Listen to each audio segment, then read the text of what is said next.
What's happening, everybody? Thanksgiving Eve 2024. My name is Kevin Smith. Thank you all so much for tuning in to Loud Majority Live. We got a jam-packed show for you guys today.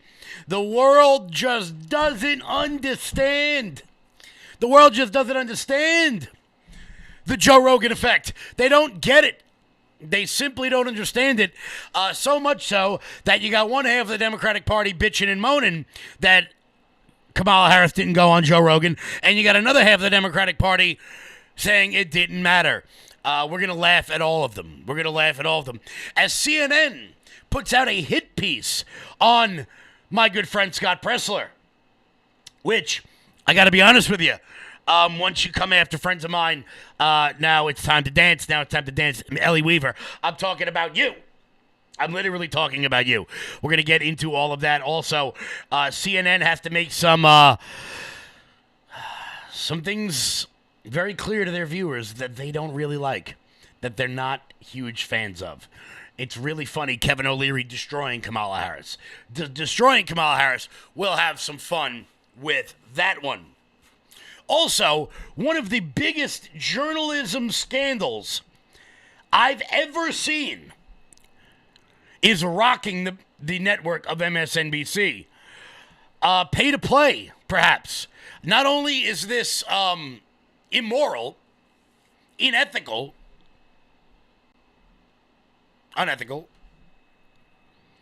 but I think it might be illegal. We're going to get into all that stuff as we get rocking, as we get rolling here, guys. Hit that thumbs up button. Show, where the hell's my live chat? Where the hell is it? Boom, boom, boom. There we go. There's everybody. Coming in hot. Kathy Rose, how are you? AC Knight, Jeanette, what's going on? Marissa, thank you for always retweeting the video. Very good stuff. Let's jump over to the Rumble chat. Sassy Lady, how are you? JV, how are you? Fireboss, what's happening? Real quick, did anybody check out Old Glory Bank yesterday after we had their CEO Mike Ring on the show talking about good old American banking? Did anybody stop by over there? Check out their website. I'm curious to know. I think it's a great product. I wouldn't have had him on if I didn't. As we get rocking, as we get rolling here, guys, hit the thumbs up button. Share the video out all over the place. Very good stuff. I'm liking it. Hello, Irish. Hello, TD. Hello, Deb. Hello, Gianna. How are you? Trump for life. Crazy Duck Lady. What's happening? I like that name.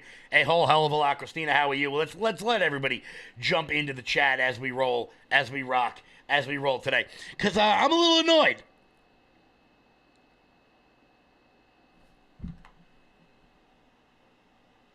What? Show. Hold on 1 second.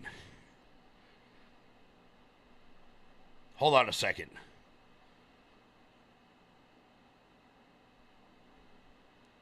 Guys, we'll be right back in 1 second. I gotta check on something real quick. It's breaking news at the hour.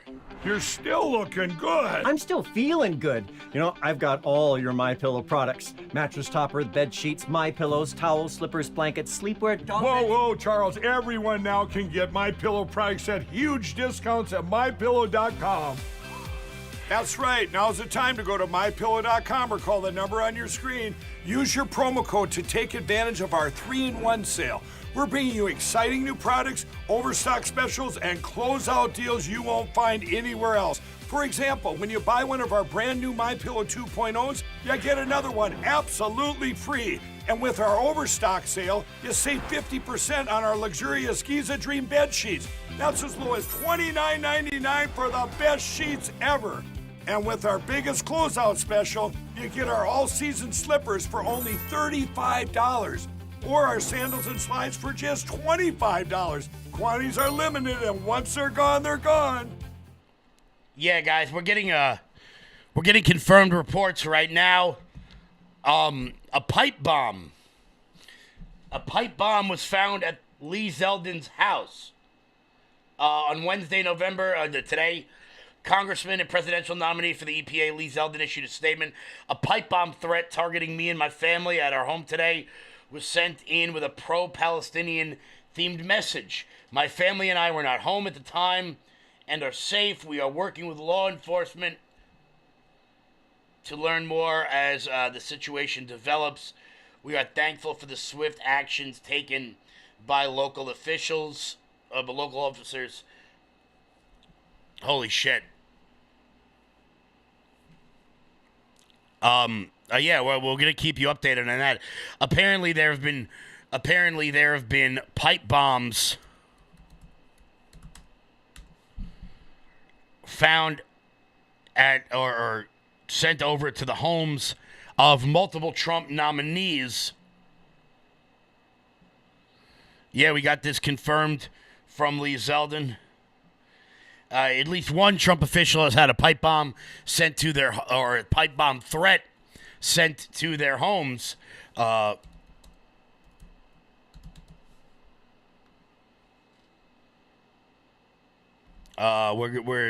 checking this right now, real quick for you guys.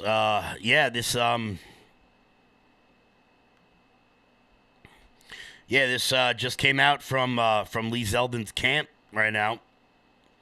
Apparently, it was sent along with a pro-Palestinian message. I'm sure this has nothing to do with the fact that Lee Zeldin himself is Jewish.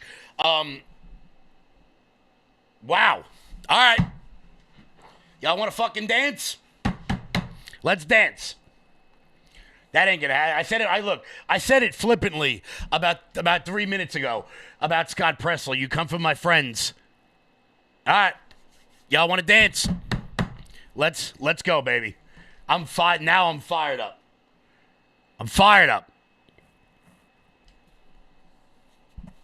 Waiting to get more confirmation on this. Apparently, it has happened to numerous other people in the Trump administration. This is breaking news at this hour. 40 minutes ago. Let me see if I can pull this up. This is from Fox News.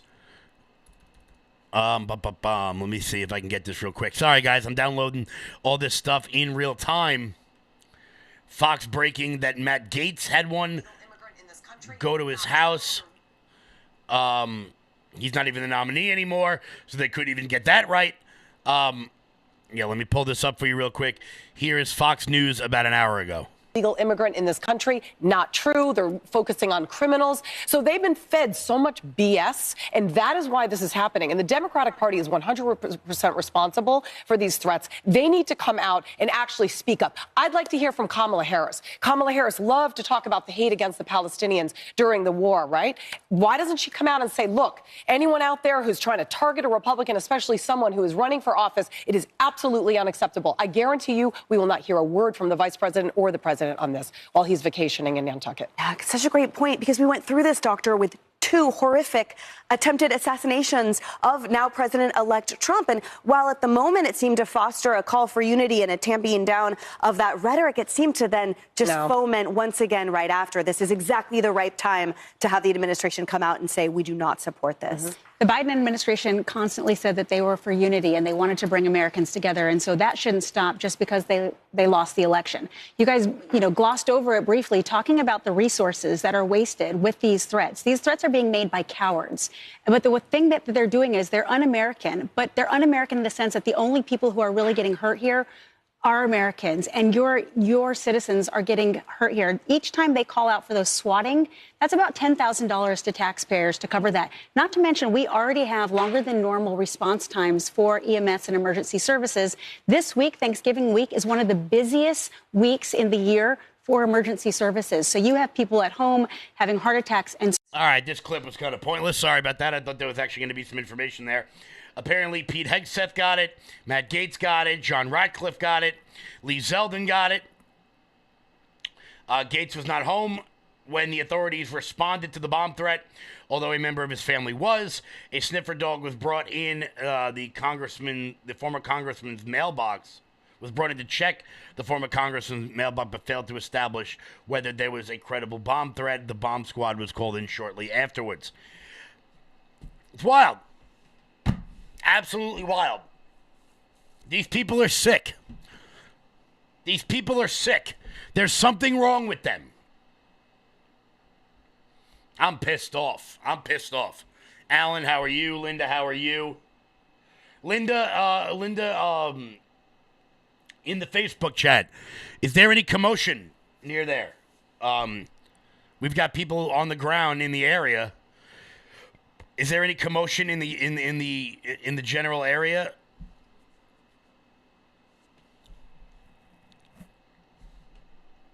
Let's see here. Let's see if local news has it. I'm sure they won't. I'm sure News 12 is probably giving us some ridiculous update. Let's see here. Can I even pull up News 12?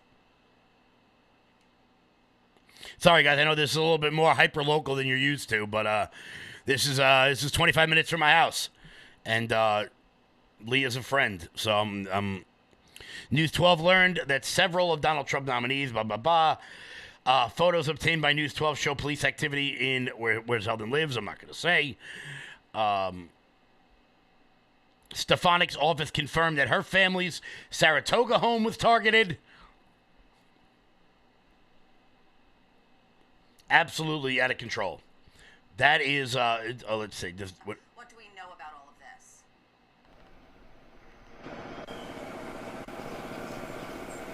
That's exactly right. And what we're seeing at this time, take a look behind me. We'll get right to it. There is a very large police here. Suffolk police are on scene. The former congressman lives at the corner just beyond that police vehicle you can see there, and there are many police officers outside. There is a very large presence in this area around St. George Drive in Shirley. There are roads closed off at all of the roads that lead to the former congressman's home. A source has confirmed to News 12 that Lee Zeldin was indeed a target, and we are told that he is safe at this time. Now, we have seen a bomb robot at this location. Suffolk police say they responded to the St. George Drive home in Shirley after receiving a report of a bomb threat at that location. Again, emergency services are on scene here in Shirley. We'll be bringing you the latest developments as they become available. I'm going to send it back to you in the studio.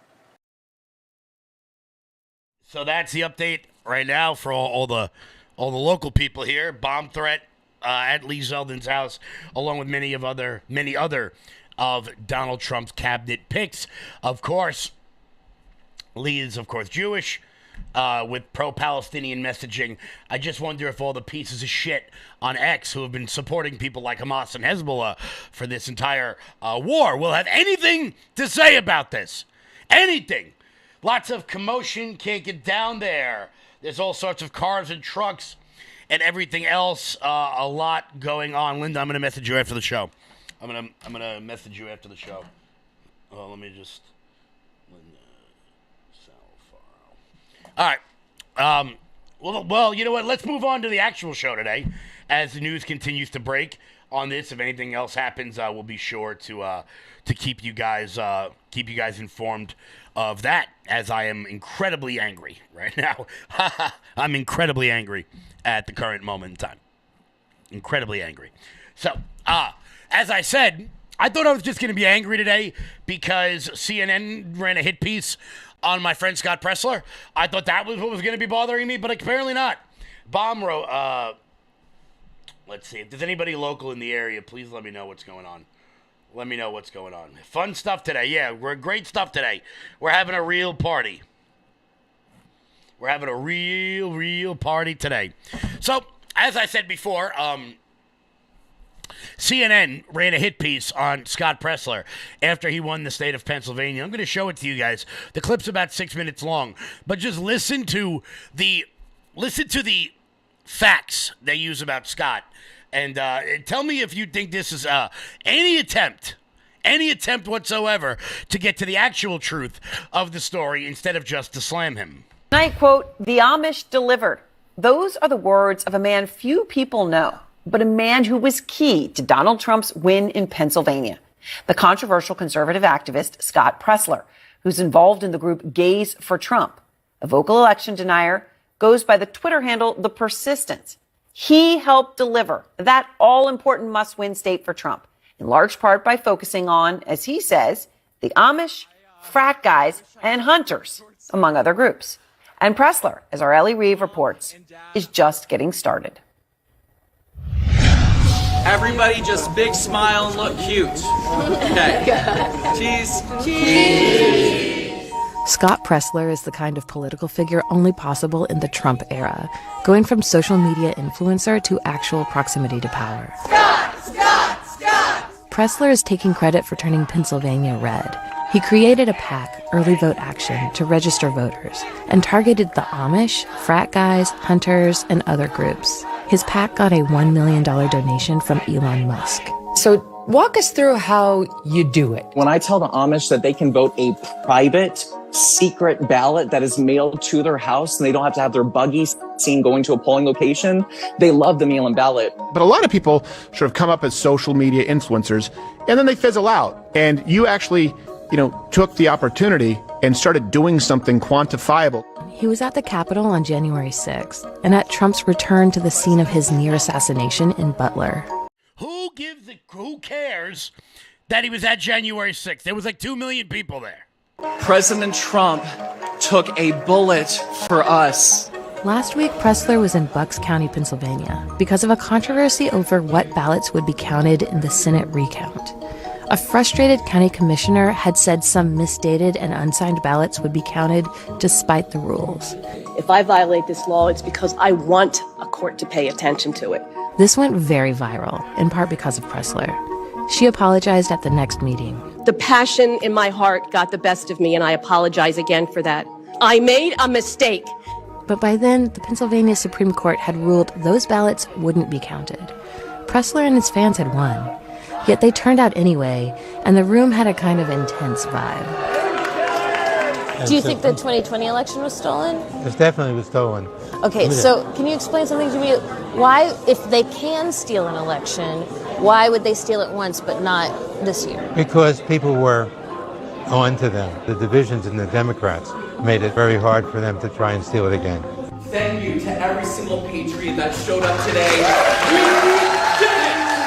I think what you heard today is the frustration of people that have been told they are election deniers. And here we have a sitting commissioner that's an election denier, and we have a currently sitting Senator Bob Casey that is also an election denier. And it's almost karmic. And yes, that's why in part we were here to take a victory lap. We won, and we did it fair and square. If we take that commissioner's words in the worst possible light, let's say she truly meant rules don't apply, and she could count ballots that shouldn't be counted. She still failed to steal the election, right? Like, you guys still won Pennsylvania and Bucks County. So help me reconcile that with your past, with the Stop the Steal movement in 2020. Like, why could it have been stolen once but not a second time? Injustice anywhere is a threat to justice everywhere. If we let them get away with doing this now, they'll do it in 2026. They'll do it in 2028. This was us peacefully putting our feet down and saying, no, enough is enough, and we're not going to allow you to do illegal and unlawful actions. And we're going to hold you accountable. Cheese. Ready? 1, 2, 3. Cheese. Trump. I noticed that when you urge people to action, yes, you often include the word peacefully. Is that to avoid another Jan 6 type incident? With all due respect, it's to avoid people like you guys saying that I'm anything but. My motto is to just be super cute, have my data and facts, treat everyone with love and respect, and as you can see, an army of people will follow. And it was a small army, which included followers of a Korean church led by rapper King Bullethead. So when you were up there speaking, it almost seemed like you were taking a bit of a victory lap for turning Pennsylvania and this county red. Absolutely. A lot of people questioned our voter registration. They said, Scott, flipping Bucks County to a plurality of registered Republicans, that's not going to translate into results. And yes, a little bit of the victory lap was here to say that for the first time since 1988, we flipped this county and it voted for President Trump. It's kind of, saying to people, no, we're the real deal. Presler first got attention in 2017 when he worked for an anti-Muslim group and organized marches against Sharia, despite there being no Sharia law in America. He was also involved with Gays for Trump. You described yourself as a data guy. Yes. But early in your career, you were more of kind of like a social issues, culture war guy, like Gays for Trump or Act for America. Can you tell me about that shift in your career? I have grown in how I approach politics. I see my work and my evolution in politics as I laid a foundation, and now I am meticulously building on that an esoteric understanding of how politics is going to win elections, focusing on demographic groups, get them registered, get them mobilized, get them out to vote. Twice, RNC officials have indicated they would hire him, but it hasn't worked out. Still, he's built a loyal fan base. Have you spoken to President Trump since the election? I've spoken to Laura Trump. What'd she say? Our conversations out of respect to her and the Trump family are private, but she was congratulatory. And what about Elon Musk? I think he's a wonderful human being. Have you talked to him since the election? We've messaged. Okay. Nothing consequential. God save America, hallelujah. Now, why do I show you that entire clip? First off, it's because for some reason, Ellie Weaver from CNN, who interviewed me at the New York City Young Republican Victory Party in the East Village in Manhattan, for some reason, I don't know why, asked me like 7 or 8 times about Arnold Palmer's penis. That's real. That happened.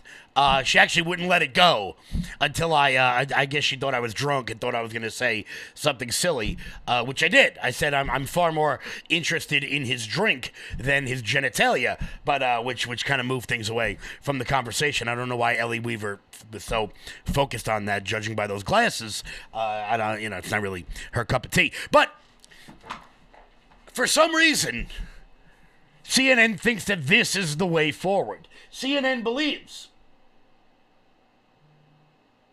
that this is the way forward. Oh, he's with Gays for Trump. Nobody cares. Nobody cares. Yes.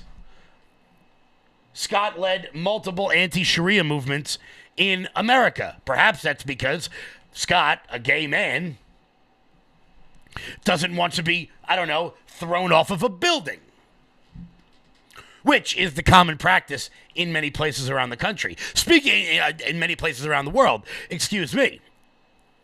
Maybe that's something that concerns him when he sees articles from USA Today, which you can fact check me on this one if you'd like, that say that 500,000 women in America have undergone female genital mutilation,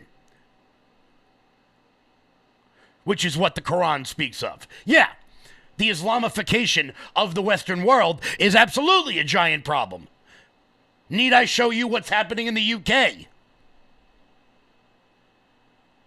Need I show you what's happening in places like Rotherham? We've gone over that with Tommy Robinson, who right now sits in a UK jail for exposing that sort of corruption in the UK. CNN fills a 6-minute piece with like 12 pieces of information that means absolutely nothing, and then for some reason kept harping on some Asian rapper that nobody's ever heard of. It's almost hard to believe nobody's watching you guys.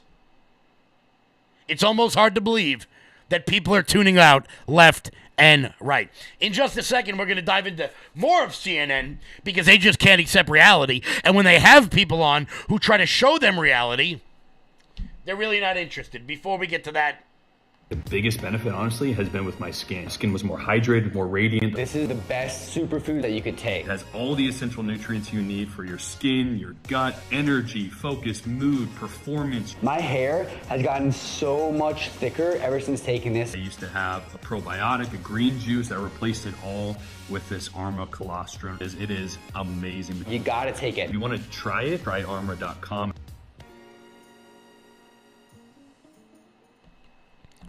Guys, start feeling better today with the superfood formula over at tryarmra.com/LFATV. That's tryarmra.com/LFATV. So CNN had Mr. Wonderful on, who has been the guy who's actually speaking common sense and truth to people over the course of the last several months. They had him on, and he just flat out tells them exactly why Kamala Harris lost. Watching people on the right explain to idiots on the left what went wrong in this election might be some of the funniest things I've ever seen. The root of this mistake actually came very early on. They didn't run a process. They made an excuse of $317 million in the kitty.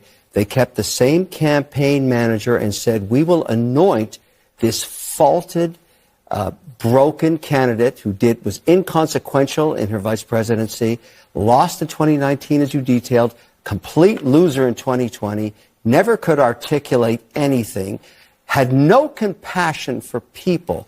And her own advocates, let's not forget this. I remember the minute this happened, I was in Europe. She went on to The View. All those women wanted her to win. They threw her a softball. They threw her a second softball.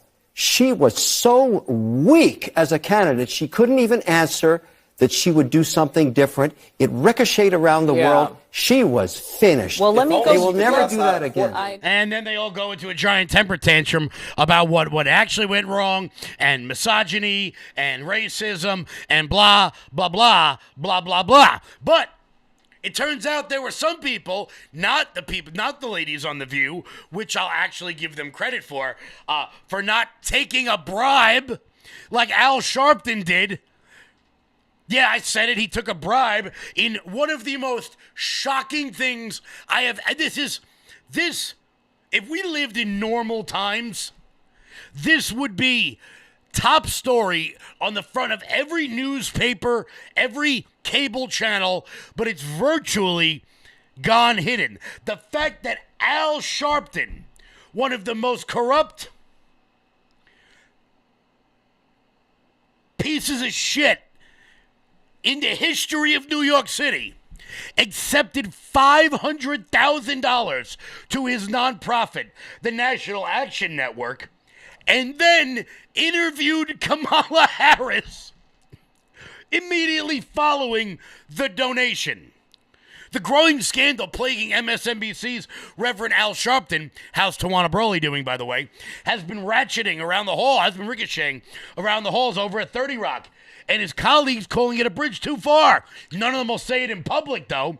On Tuesday, MSNBC said they were unaware that Vice President Kamala Harris paid $500,000 to Al Sharpton's National Action Network nonprofit ahead of a friendly interview with the Democratic nominee just weeks before the election.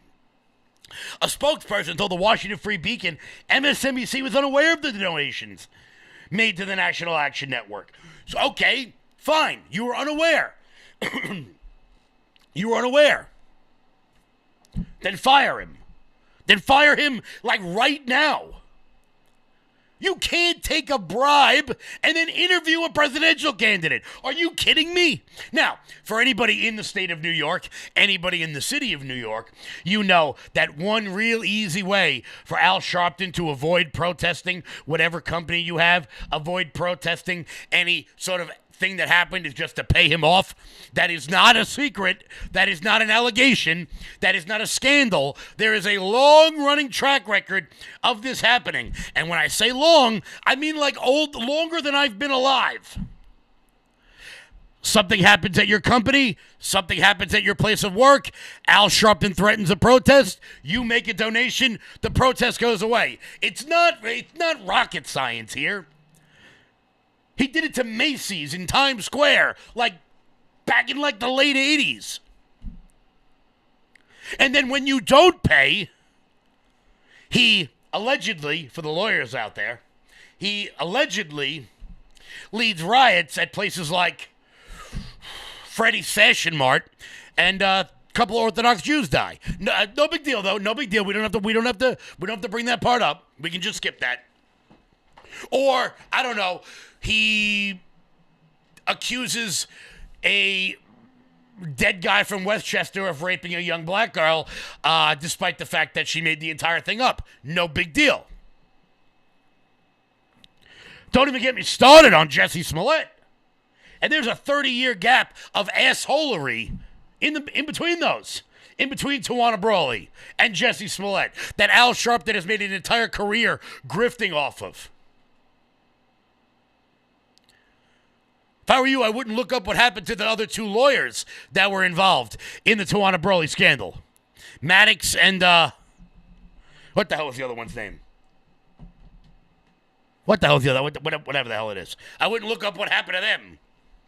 Harris sat down for the friendly interview on October 20th with Sharpton, an open supporter of Harris and the Democratic Party. Following the defeat to President Trump, FEC filings revealed that the Harris campaign gave $250,000 donations to Al Sharpton's organization in September and October. However, MSNBC's weekend host did not disclose to the viewers the apparent conflict of interest before or after the show. Neither did he disclose the donations to his bosses at the network, according to the Free Beacon. No one is surprised that anyone at MSNBC is rooting for Harris. This feels like another level of nonsense. Like, are you kidding me? A current MSNBC employee told Fox News Digital Harris could have given Al Sharpton an interview and it would have gone the same way. They continued, but what are you paying for? There's no way this can't seem weird. Everybody knows who Al Sharpton is, said one MSNBC staffer. But this feels like a bridge too far. A bridge too far. It feels a little dirty to me, said another MSNBC staffer. These things happen, and they don't bounce around MSNBC all that much. Like, people just don't care. But this one, I'd say, there's a deeper disappointment. There's a sense of like, oh, we don't need this. It's grifty and gross. Yeah, Al Sharpton is grifty and gross, and he has been for 40 years. 40 years.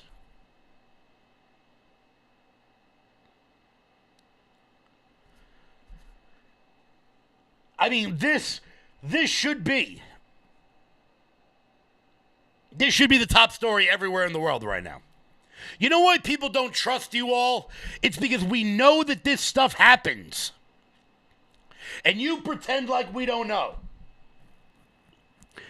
And the best part about it is, this was on the FEC filing, which means Al Sharpton and the Kamala Harris campaign knew it would come out. And they didn't care. Because they know nothing's going to happen. You think the bosses over at NBC have got the stones to fire Al Sharpton? No. Are you kidding me? Because when you dance with the devil, this is what happens. They know if they fire Al Sharpton for journalistic malpractice, for fraud, for lying to them, there will be protesters in front of the NBC building at 30 Rock until the end of time. You keep dancing with the devil,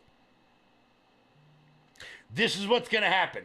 And yeah, Al Sharpton may very well be the devil. The physical embodiment of the devil. Yeah, that's right. He's a reverend, supposedly. Yeah, I said it. An insider says everyone at MSNBC knows that Sharpton is given a wide berth and that he's not held to the same journalistic standard as others at MSNBC, since he's far more known for his outside network, for his high political and social activism.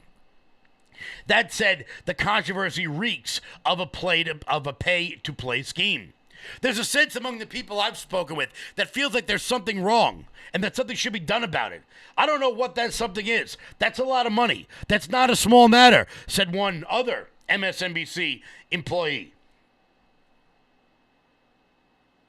One MSNBC employee said, quote, "It's got a real bullshit feel to it. People who like Al and respect him and understand what his value is, it ranges from disappointment to disgust. Not a whole ton of surprise, I'll tell you that. There's some organizational rules. I understand he has different rules, but that can't be it. That you donate money and then you get an interview, that can't be acceptable. I think a 3-year-old would see that as a potential conflict of interest." Yeah. Meanwhile, the media is in free fall right now because they don't understand why nobody trusts them anymore. Yet, they continue to sit back and be completely befuddled. They are so flummoxed at why. Oh, I can't believe Joe Rogan had such an effect. We're going to play you a clip of one Australian lady talking to another Australian guy about why Joe Rogan is so popular. Before we get to that, guys, head on over to lfatv.us. That's lfatv.us. That's your home base, your mothership for all things LFA TV related, guys. Check out the LFA TV store. And while you're there, guys, look, consider becoming a monthly donor to LFA TV. Well, look, we can't do this without your help. Absolutely not. There's no way we can do this without your help. We've got so much on-the-ground reporting going on over the course of the next couple months, and all of your donations go directly towards that, guys. So head on over to lfatv.us. That's lfatv.us. Let's say hello to the live chat before we jump in to the befuddlement of the news media over why people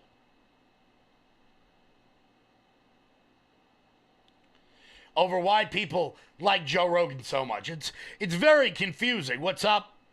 Who is Maga Long Island? Why can't I? Oh, it's Ken. What's going on, Ken? How are you? C. Vernon Mason. Thank you. Thank you so much, JV. He's the one everybody forgets. He's like the Ringo of the racial grift of 1987. He's the one everybody forgets. Yo, what's happening? Beth C. Poole says, I adore you, Ken. Well, I adore you too. Thank you. It's always nice to see these things.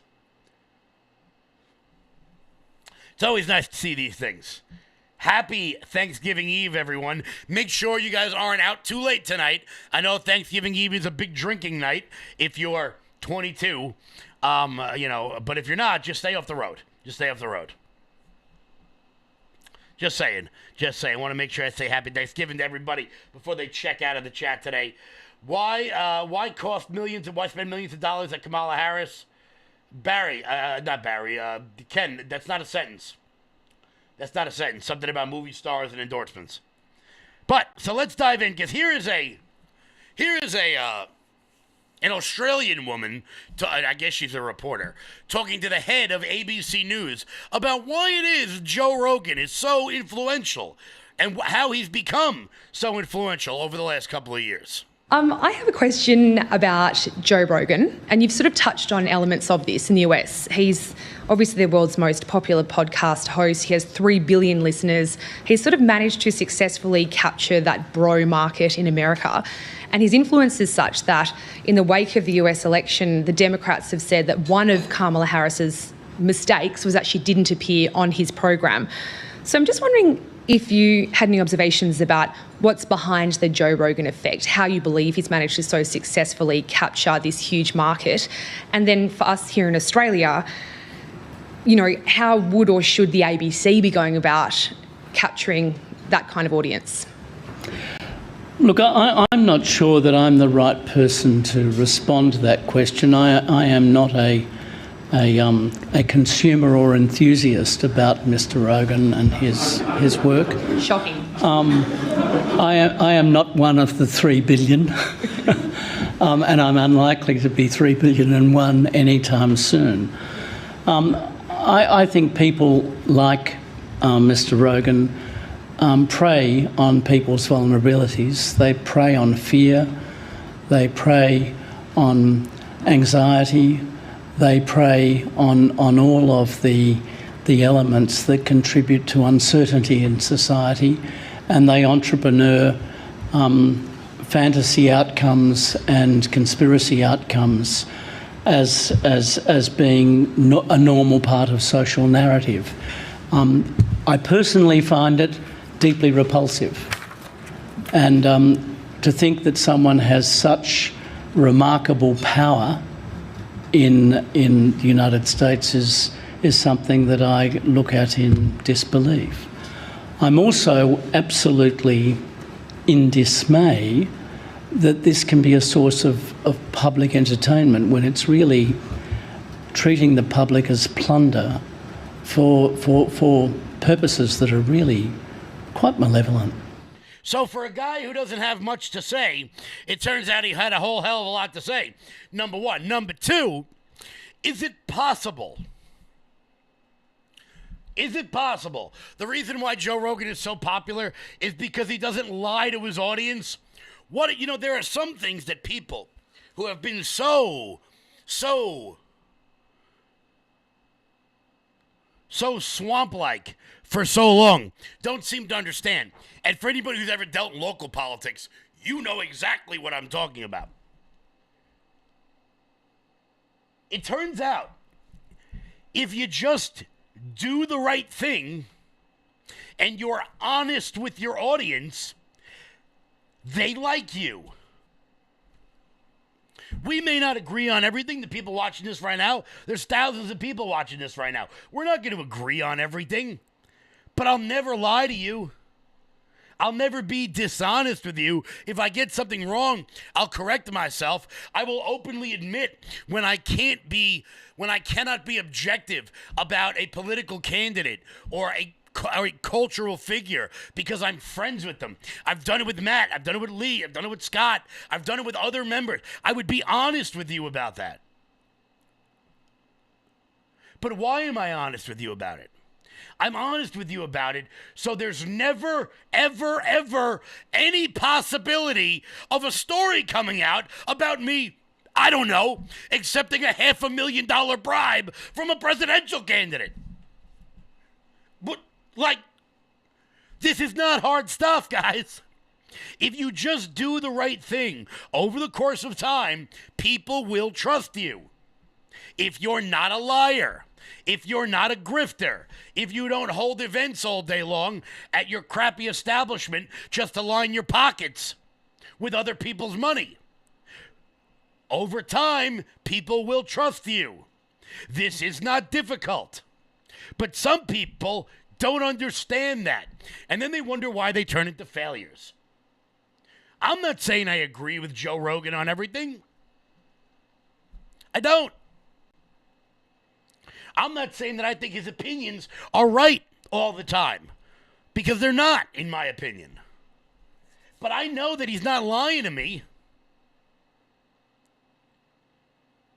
And instead of having a little bit of introspection, a little bit of thought into what they're saying, they dismiss him as some sort of grifter on the American people. No.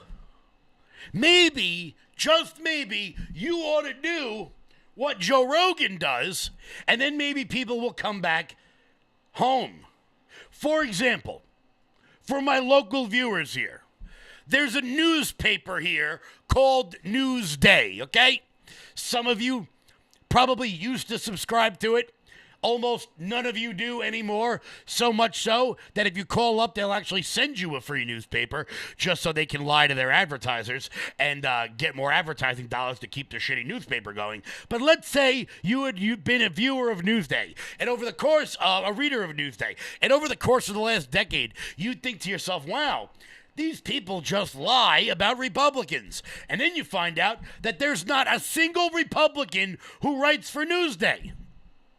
It turns out if you just do the right thing, your audience sticks around.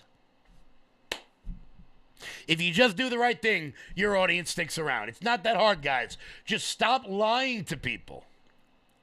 Stop lying to... And one person who I disagree with vehemently, however, is continuously hilarious, is, of course, Democratic strategist and bald... little bio-battery Louisiana man, James Carville, who is always hilarious, who's got a very tough message for the Democrat consultant class. He's got a very tough message for them, and I got to be honest with you, it's really funny. It's really funny. Before we get to that, guys, let me ask you, have you ever wanted to own a pair of night vision goggles but didn't because of how expensive or pricey they were? Well, you can grab one for under $200 now with our new sponsor, TacRite. Similar night vision goggles sell for over $4,000 because once it's military grade, the price goes up. However, TacRite was able to make a revolutionary new technology that allows you to see even in the pitch dark. Guys, our viewers get an amazing one-time discount. An amazing one-time discount. You can grab yours today for under $200. Just go to TacRightLFA.com. That's TacRightLFA.com and pick up some night vision goggles today, guys. It's a great Christmas idea for anybody for anybody who's into the outdoors, hunting, the military, or just wants to feel safe at night. Guys, head on over to TacRightLFA.com. That's TacRightLFA.com. Giddy up, let's go. So James Carville has a pretty rough message for Democrats moving forward, and I got to be honest with you, it's really funny. It's really funny because it turns out many people who work for we spoke about it yesterday, how the DNC has begun laying off like 2/3 of their staffers and not paying them because they lost. You don't get paid when you lose. That's the way this game works, okay? You pick a side, and if you win, you go to Congress. And if you lose, you go back to Starbucks. That's the way this game works. If you don't like that, become an electrician. If you want to work in politics, you don't get paid after you lose. It's just not the way things go.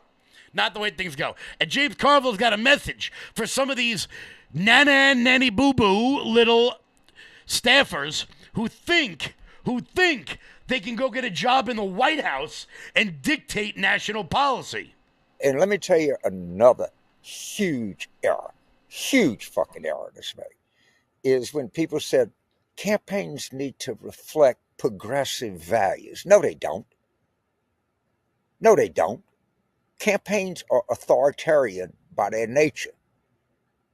And if I were running a 2028 campaign and I had some little snot-nosed 23-year-old saying, I'm going to resign if you don't do this, not only would I fire that motherfucker on the spot, I would find out who hired them and fire that person on the spot. I'm really not interested in your uninformed, stupid, jackass opinion as to whether you go on Joe Rogan or not. And there were people that worked in the White House that were protesting because they didn't like the president's policy in Gaza. Well, then get the fuck out of the White House. Exactly. You don't get to take a job in the White House, in the top job in the world, and then stage a protest over Gaza. You don't dictate national policy. You work in the mailroom.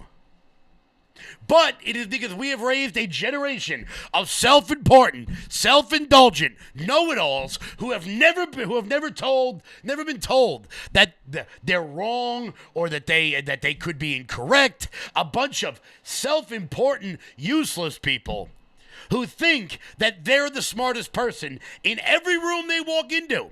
If you work for a politician and that politician is doing things you don't like, you quit. You leave. You don't get to, or, and this is a very controversial thing, you could run for office and then do all that crap yourself. Where do you get the balls? But luckily, the Ragin' Cajun is out there letting everybody know what's what. Now, I've done a lot of crapping on CNN today. I really have, and, they deserve it because they suck. However, every once in a while, some gets through. And it turns out they had to tell their audience that, as we went over on yesterday's show, Donald Trump has never been more popular. Ever. Never been more popular. Here's CNN. Take a look here. President Trump's transition net approval. You go back to November of 2016. Look at this. It was just at plus 1 point. Just at plus 1 point. That is well below the historical norm. Look at where we are today. Significantly higher. Plus 18 points. That's 17 points higher on the presidential transition net approval rating. The bottom line is this. If 8 years ago Americans were lukewarm on Donald Trump, at this particular point, they're giving him much more the benefit of the doubt. A lot more Americans are in love with this transition. This much more meets the historical norms where normally presidents get that boost coming out of their victory. And what we're seeing here is Donald Trump's presidential transition is getting a thumbs up, and dare I say, 2 thumbs up from the American people. And, we're still on the appointment phase at this point, but it does give insight to sort of where this team is thinking to lead some of these key departments, of course. But how do people feel about the prospects of his presidency, given the context of some of these picks? Yeah, it's not just that they like what Donald Trump is doing right now. They're optimistic for the future. So, again, let's compare ourselves now versus where we were 8 years ago. And what you see 8 years ago, 53% of Americans were scared or concerned, the majority towards the upcoming Trump term. Look at where we are now. The shoe is on the other foot. 53% of Americans are excited or optimistic. It's flip-flop, where a narrow majority 8 years ago were scared or concerned about the upcoming Trump term. Now what we see is that the majority is excited or optimistic about the Trump term. So what we're just seeing is very different numbers from where we were 8 years ago. 8 years ago, folks really were not that in love with the Trump transition. Now they are, and more than that, looking forward to the upcoming Trump term. 8 years ago, the majority were scared or concerned. Now the majority are excited or optimistic. And look, I mean, the reality is for these cabinet picks, they've got to get confirmed by the Senate here. And so I think rightfully so, a lot of concern has gone into, okay, where will Republicans fall in supporting these picks since they are the majority? But Democrats were also very opposed to Trump's picks and his presidency overall in 2017 coming in. Where are they now? I think one word to describe Democrats now is just they're exhausted. They're tired. You know, it's very hard being in the opposition. Donald Trump wears out his opponents, and I think they've done that here. So Democrats, Trump's win motivates me in what way to do things? Just 44% say to oppose Donald Trump. The majority, the 56%, either 46%, it doesn't motivate me at all, which I think is really the exhaustion pick, right? This is the plurality. Or 10% say it actually motivates them to support Donald Trump. Together, these numbers get 56%, far higher than the 44% who say oppose Donald Trump. The bottom line is this: Republicans very motivated by Donald Trump's win, and compared to 8 years ago, Democrats just really, really tired. They have just given up. We'll see what happens, right? Yeah, Trump gets sworn November in. 2024. I think a lot of people are exhausted after the election. I think a lot of people are exhausted, but this is really a very different picture from 8 years ago. The American folks are much more behind Donald Trump than they were back in November of 2016. And Democrats, who were so rich in their opposition to Donald Trump 8 years ago, at this particular point, they're just like, I'm going to take a step back. Good. Take a step back. Are you tired? LFA chat, are you tired? Or are you going to keep working? Are you ready to rock, or are you tired? I don't think you guys are tired. I don't think you're unmotivated. I think pedal to the metal, giddy up, let's go all the way. Are you guys tired? Are you tired of winning yet? Because let me tell you, particularly for my local audience, somebody's coming to town in like 2.5 weeks, and we are motivated to kick names and take ass. Or however you say that. Taking names, kicking names, taking names. You know what the hell I mean. Rock, roll, ready to rock. Somebody's coming to Long Island in a couple of weeks. Wait until Friday for information about that in case you want to meet somebody who was featured on this show earlier in the episode. Just in case you want to meet somebody who may have been on the show earlier this episode. Tall, phenomenal hair. You guys know. You guys know who I'm talking about. He's coming to town. He's coming to town. I am invigorated. Yes, Alexander.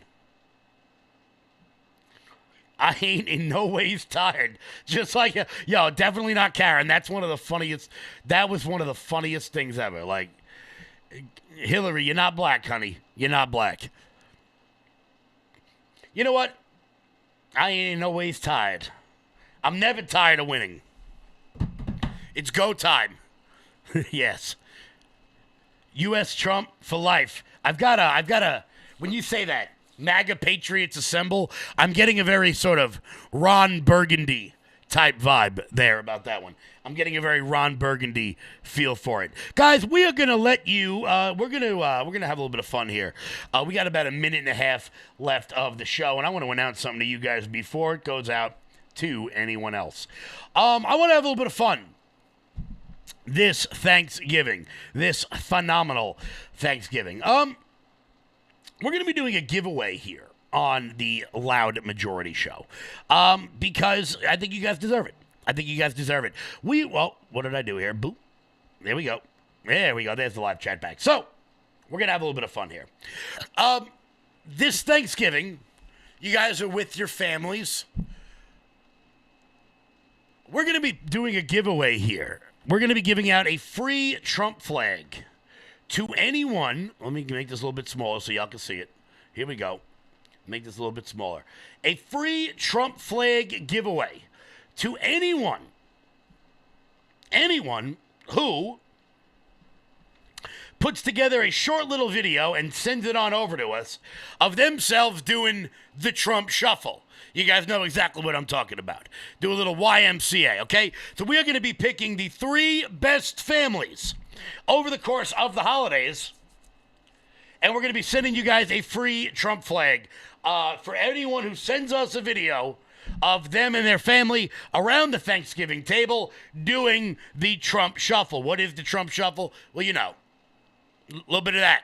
You get your whole family doing that. We're going to be putting together a little montage of it. It's going to be a whole hell of a lot of fun. So for anybody who does that, send it on over to loudmajorityus@proton.me. That is the Loud Majority email address. Feel free to not send me filthy things and just send me that. But if you guys would like to partake in that, once again, put a little video together of your family doing the Trump shuffle, and we're going to be putting together a little video montage. It's going to be funny as hell.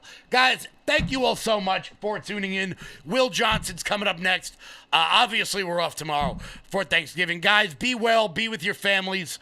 God bless. Enjoy what is hopefully a phenomenal meal, unless you're going to your in-laws, at which point it'll probably be, a below average meal. For most of you, not for me, obviously, because I would never say that. But I want to thank you guys so much. Happy Thanksgiving. Guys, enjoy the day off tomorrow. Until Friday, everybody. Stay loud.